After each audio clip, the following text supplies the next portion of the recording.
ఎవరికి అనగా తన నామమును విశ్వాసించిన వారికి దేవుని పిల్లలకు అధికారం అనుగ్రహించారు.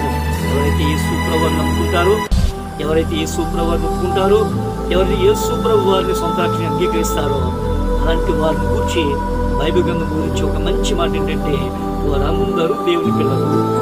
మనం దేవుని పిల్లలు అవ్వాలంటే యేసుక్రీస్తు ప్రభు వారిని రక్షకుడుగా, దేవుడుగా మన ఖచ్చితంగా మనం ఆయన్ని అంగీకరించబోతున్న విన్నా.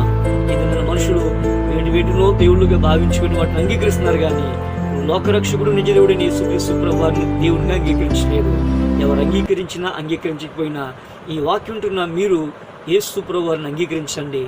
ఆయన మీ పాపాలు క్షమిస్తాడు, మిమ్మల్ని బాగు చేస్తాడు, నరకాల నుంచి ఆయన మిమ్మల్ని తప్పిస్తాడు.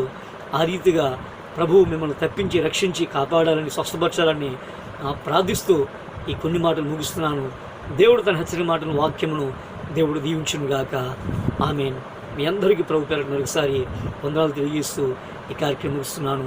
దేవుడు మిమ్మల్ని దీవించునుగాక. ఆమేన్. ఈ లోకయాత్రలోనే సాగుచుండా, ఈ లోకయాత్రలోనే సాగుచుండా, ఒకసారి నవ్వు, ఒకసారి ఏడ్పు, ఒకసారి నవ్వు, ఒకసారి ఏడ్పు, అయినాను క్రీస్తేసు నా తోడనుండు, అయినాను క్రీస్తేసు నా తోడనుండు.